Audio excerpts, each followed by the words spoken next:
नमस्कार दोस्तों, अंतर्राष्ट्रीय अर्थशास्त्र विषय की इस वीडियो लेक्चर सीरीज़ में एक बार पुनः आपका स्वागत है। मैं doctor Aruna Kaushik, associate professor, department of economics, government arts girls college Kota, एक बार पुनः आपके समक्ष उपस्थित हूँ हेक्सर-ओहलन सिद्धांत के विस्तार या एक्सटेंशन स्टॉल्पर-सैमुएल्सन थ्योरम के साथ। फ्रेंड्स, पिछली 5 जो हमारी वीडियो लेक्चर कड़ियाँ थी उसमें हम हेक्सर-ओहलन सिद्धांत के 2 प्रसिद्ध प्रमेय, साधन संपन्नता प्रमेय तथा साधन कीमत समानीकरण प्रमेय का विस्तृत अध्ययन कर चुके हैं। इसके बाद 3 कड़ियों में हमने हेक्सर-ओहलन सिद्धांत की आलोचनाएं पढ़ी अवास्तविक मान्यताओं के आधार पर, जिसमें कि हमने साधन गहनता प्रतिलोमता का भी विस्तार से अध्ययन किया। उसके बाद हेक्सर-ओहलन सिद्धांत के अमेरिकी अर्थव्यवस्था तथा अन्य देशों की अर्थव्यवस्थाओं के लिए किए गए अनुभवजन्य परीक्षण हमने पढ़े, जिसमें कि लियोनटिफ विरोधाभास को हमने विस्तृत रूप से पढ़ा। इसके बाद में हमने हेक्सर-ओहलन सिद्धांत की जो अन्य सामान्य आलोचनाएं थी उनको भी विस्तार से डिस्कस किया।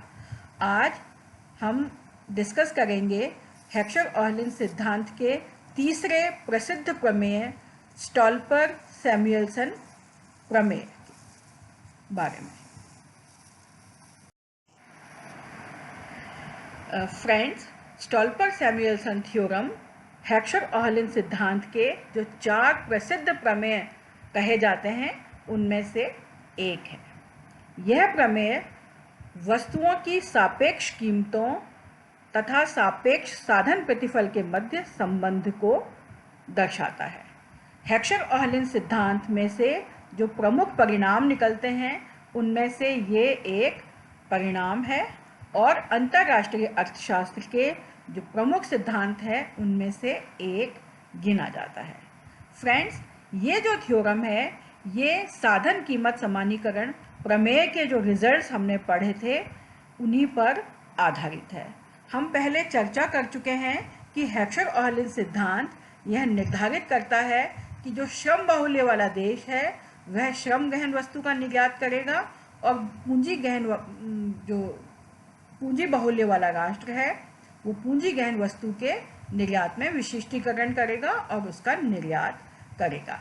इसके बाद साधन कीमत समानीकरण प्रमेय के अंतर्गत हमने पढ़ा कि वस्तुओं का स्वतंत्र व्यापार होता है तो वस्तुओं की कीमतों में परिवर्तन होगा और उससे साधनों की कीमत भी प्रभावित होगी।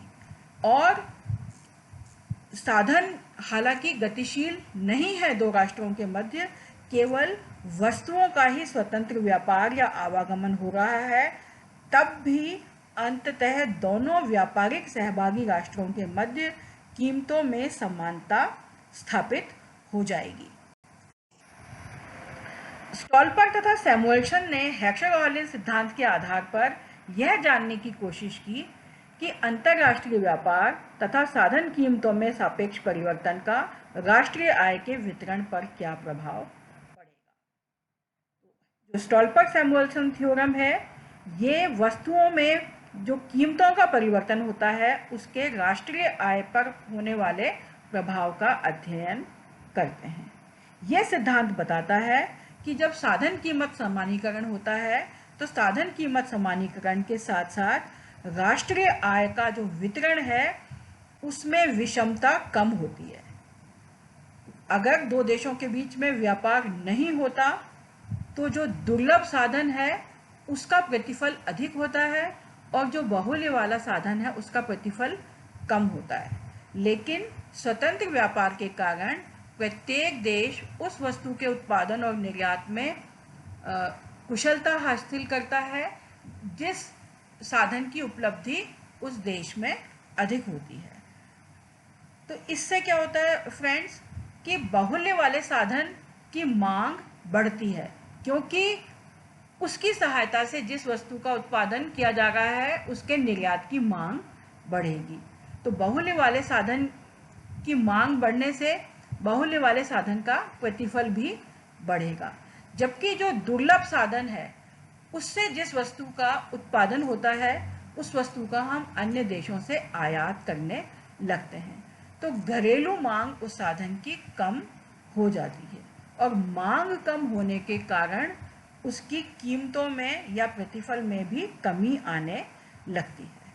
तो स्टॉल्पर और सैमुअलसन ने हेक्सर-ओहलिन सिद्धांत के आधार पर यह बताने की चेष्टा की कि जब साधन संपन्नता के आधार पर व्यापार की संरचना निर्धारित होती है तथा इसके कारण दोनों राष्ट्रों में साधन कीमत समानीकरण स्थापित हो जाता है, तो ऐसी स्थिति में राष्ट्रीय आय का जो वितरण है उसकी विषमता भी कम होगी और राष्ट्रीय आय के वितरण में समानता आएगी। बाहुल्य वाले साधन का जो अंश है राष्ट्रीय आय में वो बढ़ेगा और दुर्लभ साधन का जो अंश है वो कम होगा। लेकिन यदि प्रशुल्क लगा दिया जाता है तो राष्ट्रीय आय का वितरण फिर से विषम हो जाएगा, दुर्लभ साधन को लाभ होगा और बाहुल्य वाले साधन को हानि होगी। इस प्रमेय के अनुसार दी गई मान्यताओं के अंतर्गत किसी वस्तु की कीमत में सापेक्ष वृद्धि के परिणाम स्वरूप उस साधन के वास्तविक प्रतिफल में सापेक्ष वृद्धि होगी, जिसका प्रयोग इस वस्तु के उत्पादन में गहन रूप में होता है तथा अन्य साधनों को प्राप्त होने वाले प्रतिफल में तुलनात्मक रूप से कमी आ जाएगी। तो दोस्तों, जो पूंजी संपन्न राष्ट्र है उस राष्ट्र में स्टॉल्पर सैमुअलसन प्रमेय के आधार पर यदि स्वतंत्र व्यापार होता है तो पूंजी का जो प्रतिफल है वो बढ़ जाएगा और जो अन्य साधन है उनका प्रतिफल कम होगा। और श्रम बाहुल्य वाले राष्ट्र में श्रम का प्रतिफल यानी मजदूरी बढ़ेगी तथा अन्य साधनों का प्रतिफल कम होगा। दोस्तों, 1941 में प्रसिद्ध अर्थशास्त्रियों स्टॉल्पर तथा पॉल सैमुअलसन द्वारा यह प्रमेय प्रतिपादित किया गया। यह जो प्रमेय है बेसिकली हेक्सर-ओहलिन सिद्धांत का एक्सटेंशन या विस्तार ही कहा जाता है। चूँकि यह जो प्रमेय है यह हेक्सर-ओहलिन सिद्धांत पर आधारित है, तो हेक्सर-ओहलिन सिद्धांत की ही जो संकुचित मान्यताएं हैं उनके अंतर्गत यह निर्मित है। जैसे कि अर्थव्यवस्था में दो ही क्षेत्र विद्यमान हैं तथा उत्पादन में दो ही साधन प्रयुक्त होते हैं, श्रम और पूंजी। इस प्रमेय का बाद में विस्तार किया गया और इसका जो दायरा था या जो क्षेत्र था वो थोड़ा सा व्यापक हुआ।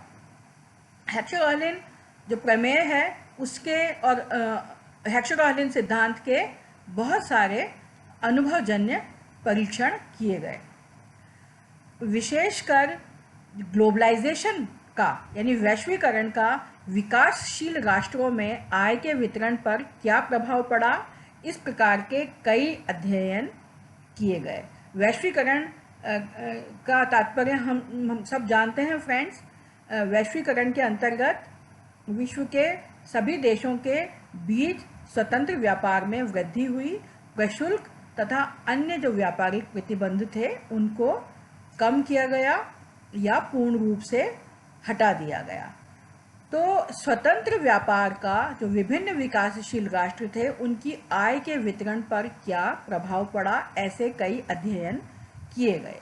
इनमें से एक 1977 में 1977 में रोनाल्ड जोन्स के द्वारा किया गया तथा इनके सहयोगियों द्वारा किया गया अध्ययन था। इस प्रमेय के अनुसार सामान्य दशाओं में उत्पादन की कीमतों में परिवर्तन का साधन प्रतिफल पर प्रभाव पड़ता है। यानी कि अगर वस्तुओं की कीमतों में परिवर्तन होता है तो उन वस्तुओं के उत्पादन में लगे हुए जो उत्पादन के साधन हैं उनको मिलने वाले प्रतिफल पर भी इसका प्रभाव पड़ता है। और प्रभाव किस प्रकार से पड़ता है कि जो दुर्लभ साधन है जिसको कि घरेलू व्यापार में अधिक प्रतिफल, सापेक्ष रूप से ज़्यादा प्रतिफल मिल रहा था, उसका प्रतिफल अब कम होने लगता है। और जो बाहुल्य वाला साधन था जिसका प्रतिफल घरेलू व्यापार में कम होता है। चूँकि स्वतंत्र व्यापार करने से उस वस्तु की मांग बढ़ती है जो बाहुल्य वाले साधन का अधिक प्रयोग कर रही है, तो बाहुल्य वाले साधन की भी मांग बढ़ेगी और उसका प्रतिफल बढ़ने लगेगा। ये जो मूल हेक्सर-ऑयलिन सिद्धांत था, ये बेसिकली एक 2x2x2 मॉडल था जिसमें 2 साधन लिए गए थे और जो श्रम था उसको होमोजेनस या समरूपी माना गया था। और जो प्रारंभिक मॉडल था उसके अंतर्गत यह प्रिडिक्ट करना या पूर्वानुमान लगाना बहुत कठिन था कि व्यापार उदारीकरण का, यानी कि स्वतंत्र व्यापार का उच्च आय वाले राष्ट्रों में जो अकुशल श्रमिक हैं उनकी आय पर क्या प्रभाव पड़ेगा। लेकिन बाद में इस मॉडल को और विकसित किया गया। इसमें 2x2x2 की बजाय मल्टी साधन मॉडल इसको बनाया गया और सामान्य साम्य संतुलन के आधार पर भी इस मॉडल का एक्सटेंशन किया गया। तो जो बाद वाले विकसित मॉडल थे उसमें अनेक श्रेणी के श्रमिकों में प्रत्येक श्रेणी हेतु व्यापार के प्रभाव का अध्ययन इसमें किया गया और इन अध्ययनों में यह पाया गया कि अंतर्राष्ट्रीय व्यापार में वृद्धि से एक उच्च कुशलता वाले राष्ट्र में निर्यात उद्योग में लगे अकुशल श्रमिकों को हानि हुई। कहने का तात्पर्य क्या है फ्रेंड्स, कि अंतर्राष्ट्रीय व्यापार में जब वृद्धि होती है तो जो निर्यात उद्योग में लगा हुआ श्रमिक है, खासतौर से अकुशल श्रमिक, यानी कि बाहुल्य वाला जो साधन है, उसको तुलनात्मक रूप से हानि हुई है और जो अन्य साधन थे उनको लाभ हुआ है। तो ये जो अध्ययन है, ये हेक्सर-ऑयलिन जो प्रमेय है उसके परिणाम से थोड़ा सा अलग है। अब फ्रेंड्स, हम चित्र के माध्यम से स्टॉल्पर-सैमुअल्सन प्रमेय को समझने का प्रयास करते हैं। दोस्तों, इस स्लाइड में हम चित्र के माध्यम से यह समझने की कोशिश करेंगे कि साधन संपन्नता प्रमेय तथा साधन कीमत समानीकरण प्रमेय के जो परिणाम थे उनके आधार पर स्टॉल्पर तथा सैमुअल्सन ने यह बताने की चेष्टा की या प्रयास किया कि साधन कीमत समानीकरण के साथ साथ स्वतंत्र व्यापार के फलस्वरूप राष्ट्रीय आय में विषमताओं में कमी होगी, राष्ट्रीय आय का वितरण समान होगा। जो दुर्लभ साधन है उसका प्रतिफल कम होगा तथा जो बाहुल्य वाला साधन है उसके प्रतिफल में वृद्धि होगी।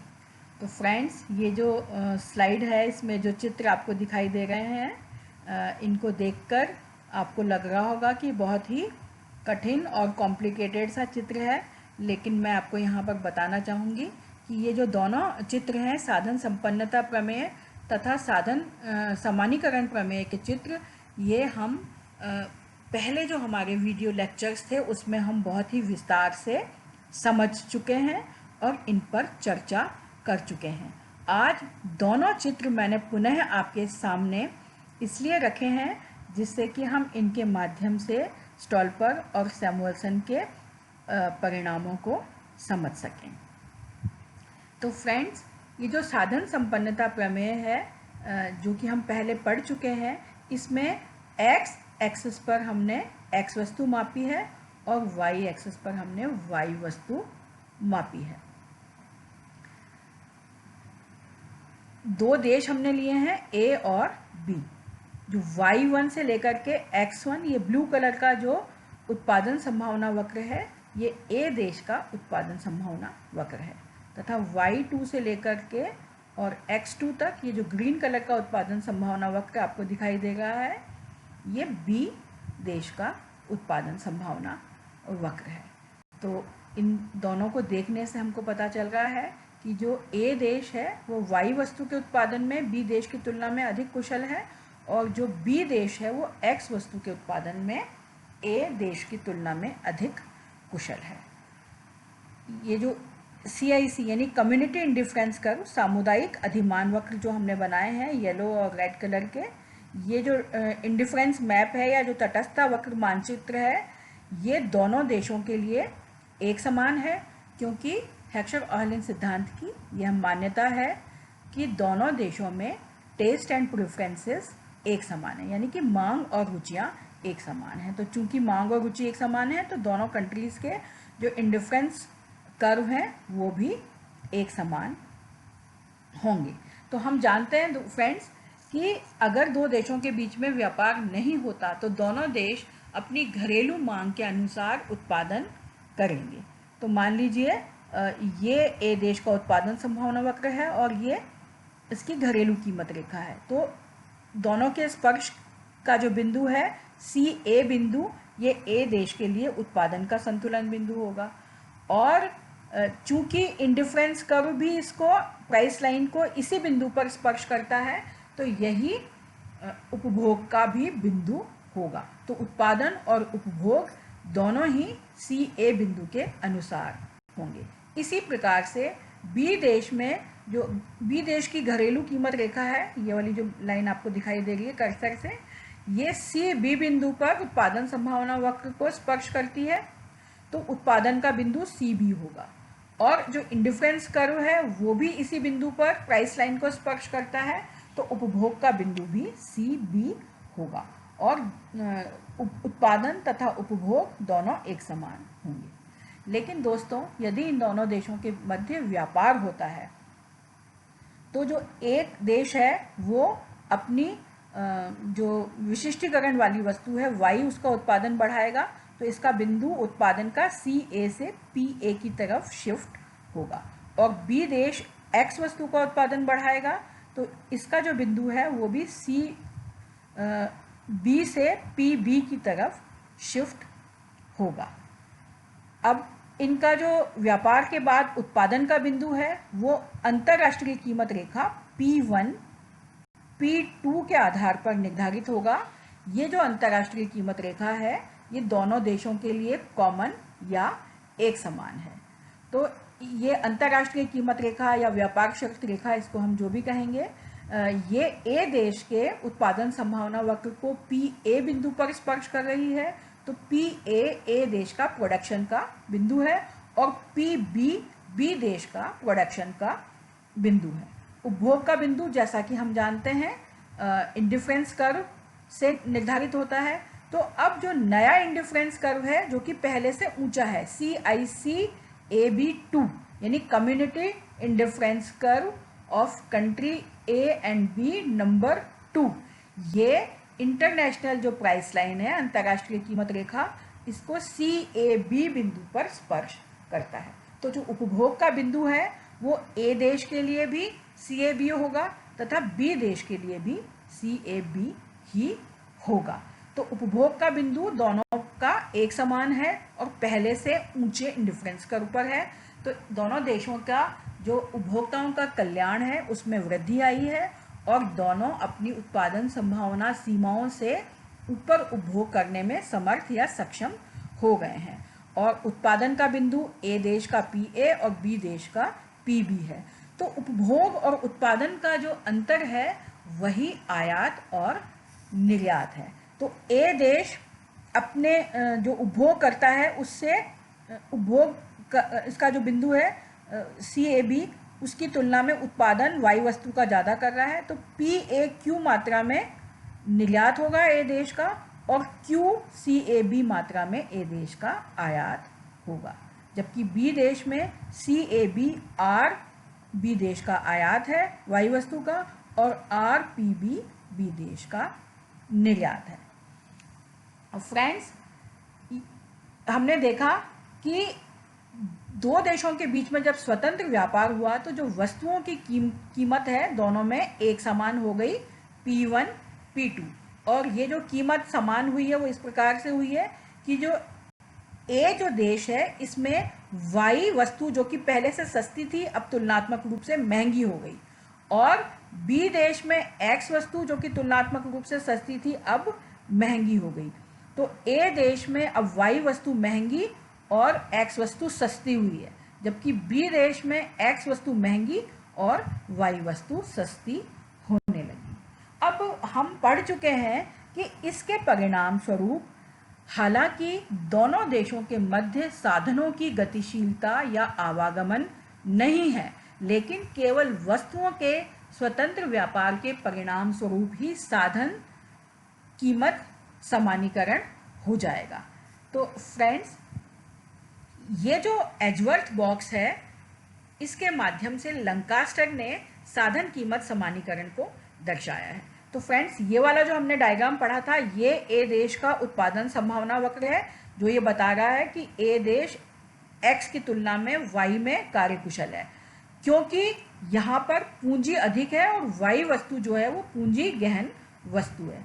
तो इस एजवर्थ बॉक्स में हमको दिख रहा है कि ये हमने जो दो बॉक्सेस बनाए हैं, ओ एक्स K1 OY L2, ये वाला जो बॉक्स है लंबा वाला, यानी जो वर्टिकल दिशा में बड़ा है, OX L1 OY L2, ये जो बॉक्स है ये ए देश का बॉक्स है, और OX Q O-Y L1, ये जो हॉरिजॉन्टल दिशा में यानी क्षैतिज दिशा में बड़ा बॉक्स आपको दिखाई दे रहा है डब्बा, ये बी देश का एजवर्थ बॉक्स है। फ्रेंड्स, OX से लेकर के OY ये ए देश का दक्षता पथ या एफिशिएंसी कर्व है, और OX से लेकर के O-Y ये जो येलो कर्व आपको दिखाई दे रहा है, ये बी देश का एफिशिएंसी कर्व या दक्षता पथ है। दोनों ही जो दक्षता पथ हैं वो डायगोनल से, यानी ये जो कर्ण आता है डायगोनल, इससे नीचे की ओर आ रहे हैं। नीचे की ओर आने का मतलब क्या है कि दोनों जो बॉक्सेस हैं वो ये बता रहे हैं, ये दोनों जो एफिशिएंसी कर्व है वो ये बता रहे हैं कि जो ए कंट्री है वो वाई वस्तु में, और जो बी देश है वो एक्स वस्तु के उत्पादन में कार्यकुशल है। ए देश पूंजी संपन्न देश है और जो बी देश है वो श्रम संपन्न राष्ट्र है। तो फ्रेंड्स, मान लीजिए अब इसमें हमने दो वस्तुएं, एजवर्थ बॉक्स हम पढ़ चुके हैं डिटेल में, इसमें हमने दो वस्तुओं का जो संतुलन है वो एक साथ लिया है कि एक देश अपने जो साधन हैं उनका बंटवारा दो वस्तुओं के बीच में किस प्रकार से करे, एक्स में कितने साधन आवंटित करे और वाई वस्तु के उत्पादन में कितने साधन आवंटित करे। तो इसके लिए हमने जो इसको एक्सप्लेन किया था पहले, उसी प्रकार से OX से जब हम OY की तरफ जाएंगे तो ए देश में X का बढ़ता हुआ उत्पादन होगा, और OY से जब हम उल्टी दिशा में OX की तरफ आएंगे तो Y का बढ़ता हुआ उत्पादन दर्शाया गया है। तो इसका मतलब क्या हुआ फ्रेंड्स, ये जो ग्रीन समोत्पत्ति वक्र हैं ये ए देश में X का उत्पादन दर्शा रहे हैं, और ये जो ब्राउन समोत्पत्ति वक्र हैं ये ए देश में Y वस्तु का उत्पादन दर्शा रहे हैं। इसी प्रकार से OX से जब हम OY डैश की तरफ चलेंगे तो B देश में X का बढ़ता हुआ उत्पादन दिखाया जाएगा, और इस बिंदु से जब हम नीचे OX की तरफ आएंगे तो Y वस्तु का B देश में बढ़ता हुआ उत्पादन दिखाया जाएगा। तो फ्रेंड्स, ये जो पर्पल कलर के आपको समुत्पत्ति वक्र दिखाई दे रहे हैं ये बी देश में एक्स वस्तु का बढ़ता हुआ उत्पादन दर्शा रहे हैं, और ये जो रेड कलर के समुत्पत्ति वक्र दिख रहे हैं ये बी देश में वाई वस्तु का बढ़ता हुआ उत्पादन दर्शा रहे हैं। तो जैसा कि हम पहले पढ़ चुके हैं, अगर दोनों देशों में व्यापार नहीं होता तो संतुलन का जो बिंदु है वो घरेलू कीमत के आधार पर और घरेलू मांग के आधार पर होगा। तो ये ए देश की घरेलू कीमत रेखा है जो कि इसके एक्स वस्तु के समुत्पत्ति वक्र को भी स्पर्श कर रही है और वाई वस्तु के भी। तो ये सी जो बिंदु है वो ए देश के लिए व्यापार से पूर्व संतुलन का बिंदु है, उत्पादन का भी और उपभोग का भी। तो फ्रेंड्स, ये मैंने एक डॉटेड लाइन बनाई है। इस वाले डायग्राम में हमने जो सी ए बिंदु पर संतुलन दिखाया है, सेम संतुलन हमने दूसरे डायग्राम में इस सी बिंदु पर दर्शाया है। तो ये जो सी बिंदु है ये पहले चित्र के सी ए बिंदु के ही अनुरूप है। इसी प्रकार बी देश में व्यापार से पूर्व डी बिंदु पर संतुलन की स्थिति है, क्योंकि जो घरेलू कीमत रेखा है, ये जो डॉटेड लाइन आपको दिखाई दे रही है, ये डी बिंदु पर वाई वस्तु के समुत्पत्ति वक्र को भी स्पर्श करती है और एक्स वस्तु के समुत्पत्ति वक्र को भी स्पर्श करती है। तो ये बी देश का व्यापार से पूर्व का संतुलन का बिंदु है।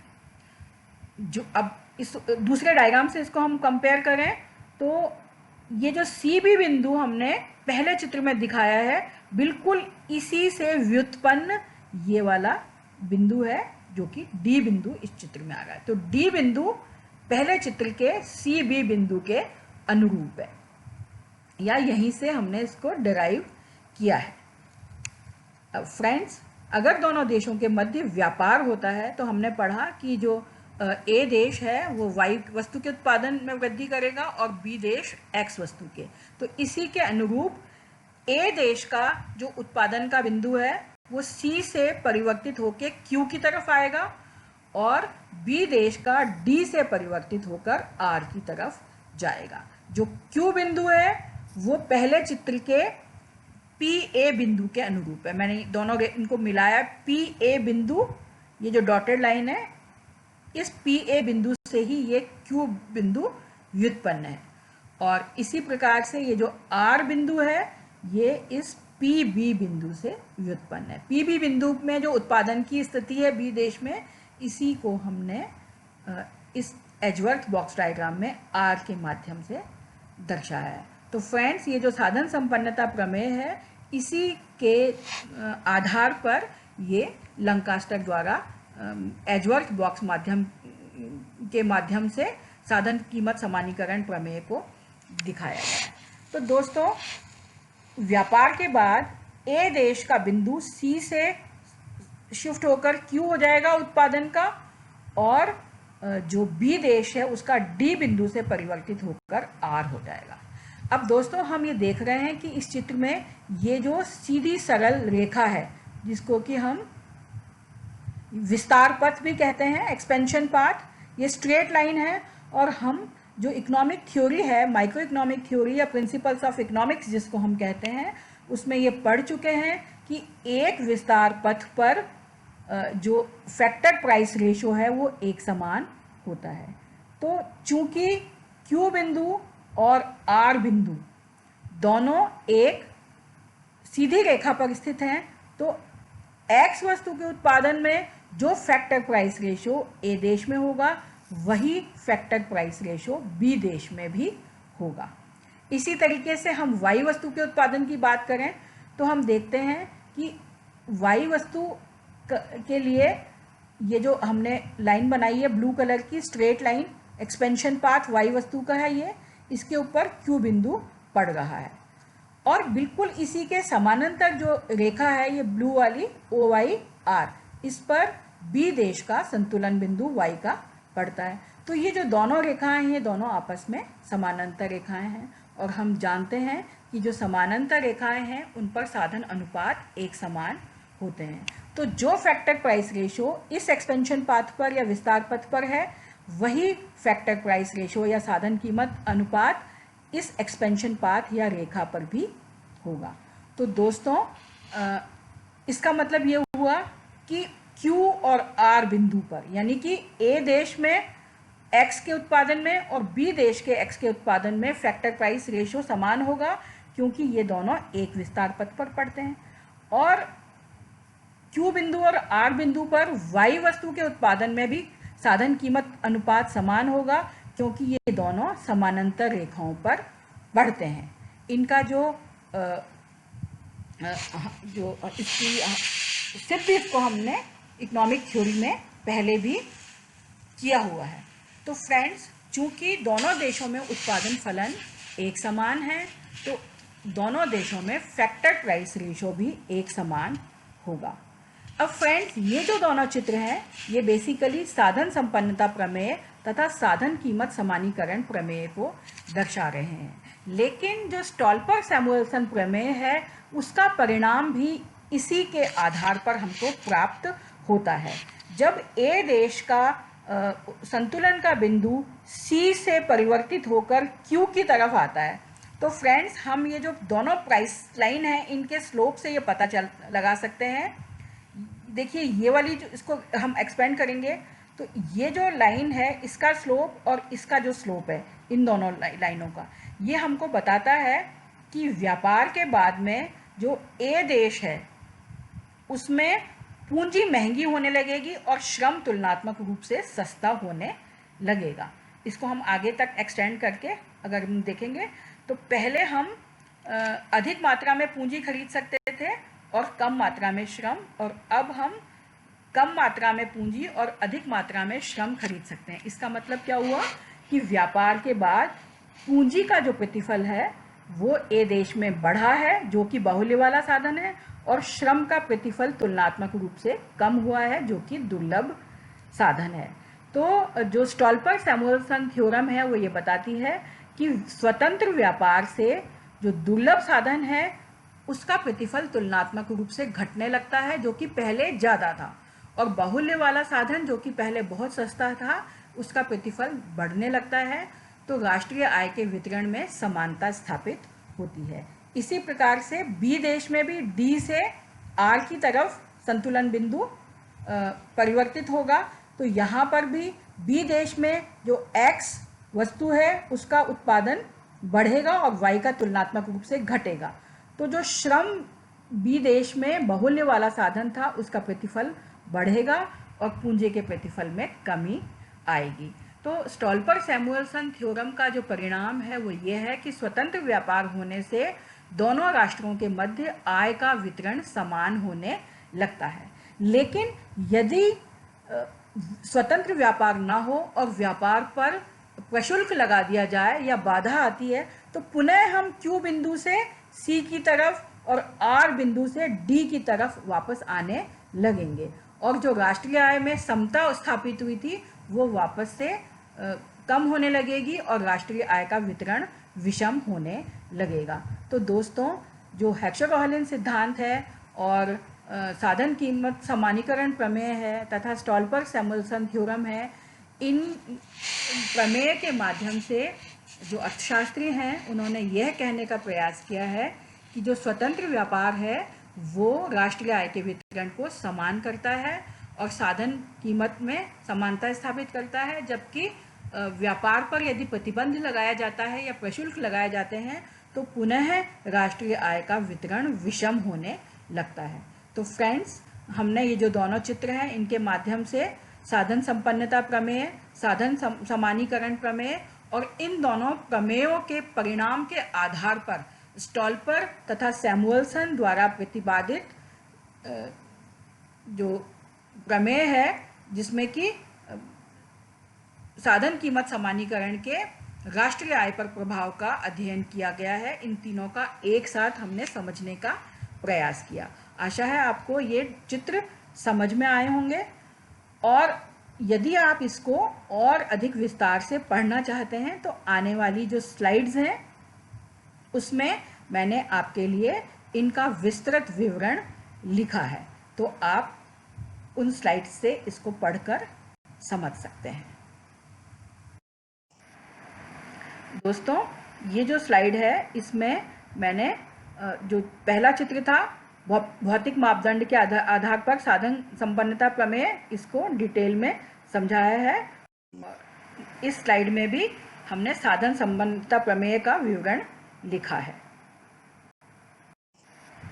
ये जो स्लाइड है इसमें हमने लंकास्टर के द्वारा साधन कीमत समानीकरण प्रमेय को समझाया है, जिसको कि मैं वर्बल आपको पहले डिटेल में समझा चुकी हूँ। अगर आपको वर्बल समझ में नहीं आया तो आप इस स्लाइड से इसको डिटेल में पढ़ सकते हैं।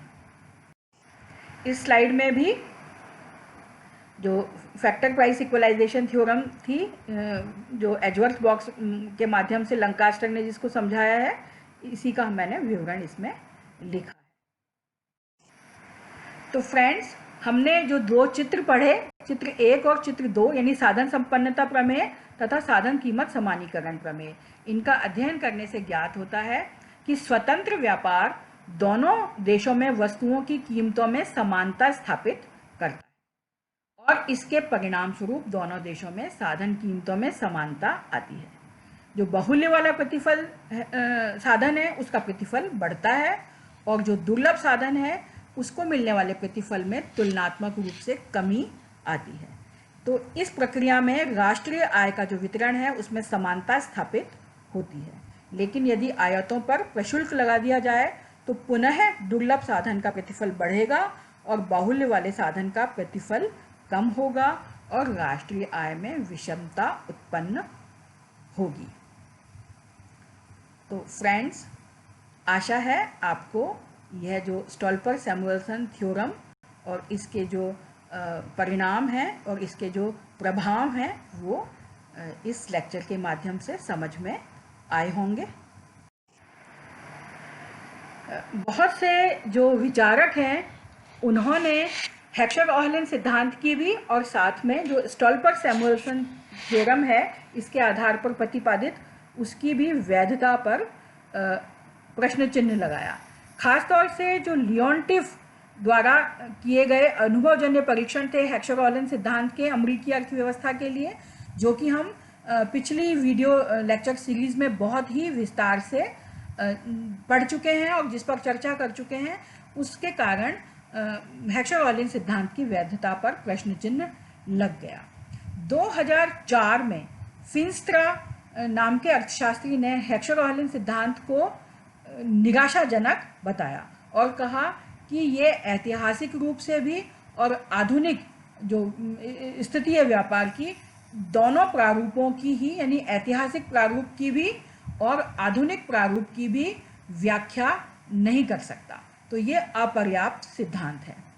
2006 में दो और विचारक या अर्थशास्त्री, इन्होंने डेविस एंड मिश्रा, इन्होंने एक अध्ययन किया और कहा कि जो स्टोल्पर-सैमुअल्सन प्रमेय है ये ज़्यादा काम का नहीं है और इसको मृत घोषित कर देना चाहिए। अर्थात स्टोल्पर-सैमुअल्सन थ्योरम के जो परिणाम हैं वो किसी भी काम के नहीं हैं। और जो लैटिन अमेरिकी देश थे उनमें इन्होंने ये अध्ययन किया और इन अध्ययनों में ये जो अनुभवजन्य परीक्षण थे उसमें ये स्टोल्पर-सैमुअल्सन जो थ्योरम थी वो प्रासंगिक सिद्ध नहीं हुई, तार्किक सिद्ध नहीं हुई। और ये जो अध्ययन था इसके जो परिणाम थे इसमें ये पाया गया कि उदारीकरण के पश्चात मजदूरी में असमानताएं बढ़ी हैं। जो लैटिन अमेरिकी जो देश हैं वो सामान्यतया सभी श्रम बाहुल्य वाले राष्ट्र हैं, लेकिन श्रम साधन को फ़ायदा नहीं पहुंचा बल्कि श्रम साधन की मजदूरी में असमानताएं बढ़ी।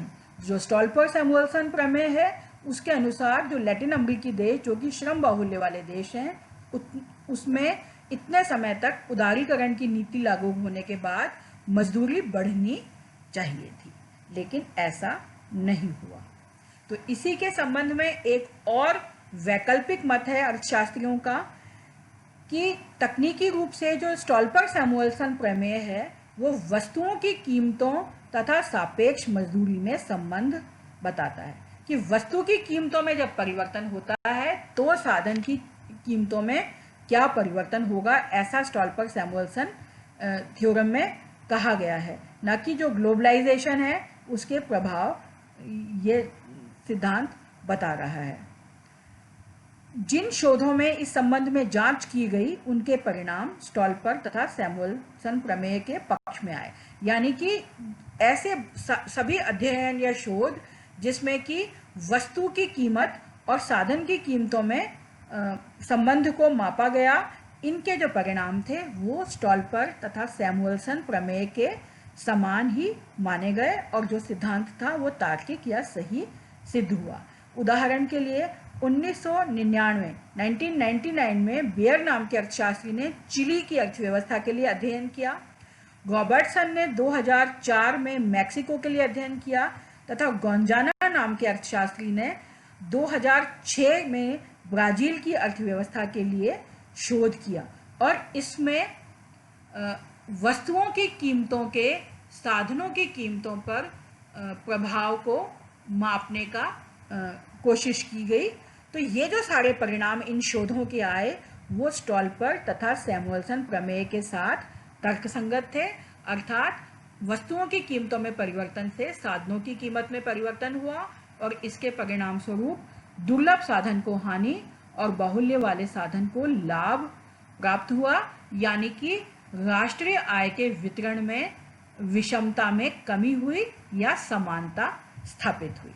तो इस प्रकार से बहुत सारे अर्थशास्त्रियों के द्वारा ये जो प्रमेय है इसके अनुभवजन्य परीक्षण किए गए।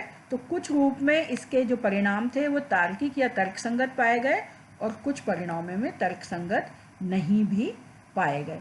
तो फ्रेंड्स, ये जो हेक्सर-ऑहलिन थ्योरम है और इसके साथ ही निकले हुए जो साधन कीमत समानीकरण प्रमेय या स्टॉल्पर-सैमुअल्सन प्रमेय है, ये आज तक भी शोधकर्ताओं में बहुत ही लोकप्रिय हैं और बहुत से अर्थशास्त्री समय समय पर इनके अनुभवजन्य परीक्षण करते रहते हैं। तो यदि आप में से भी किसी को इस विषय में रुचि है तो आप इस थ्योरम को अनुभवजन्य परीक्षण के लिए इस्तेमाल कर सकते हैं और इसके किसी भी रूप की किसी अर्थव्यवस्था में या किसी समय विशेष में एम्पिरिकल स्टडी कर सकते हैं। तो फ्रेंड्स, बहुत ही विस्तार से हमने स्टॉल्पर और सैमुअल्सन प्रमेय को समझने का प्रयास किया। आशा है यह आपके लिए उपयोगी साबित होगा और आपको समझ आया होगा। यदि आप इसका और विस्तार से अध्ययन करना चाहते हैं तो कुछ अच्छी पुस्तकें और लेख रिकमेंडेड हैं, आप इनके माध्यम से इसको पढ़ सकते हैं। तो वीडियो लेक्चर ध्यान से सुनने के लिए और देखने के लिए आप लोगों का बहुत बहुत धन्यवाद। आने वाला जो वीडियो लेक्चर है उसमें हम हेक्सर-ऑहलिन सिद्धांत के ही एक और प्रसिद्ध प्रमेय रिबजिन्स्की प्रमेय के साथ फिर मिलेंगे। तब तक के लिए धन्यवाद।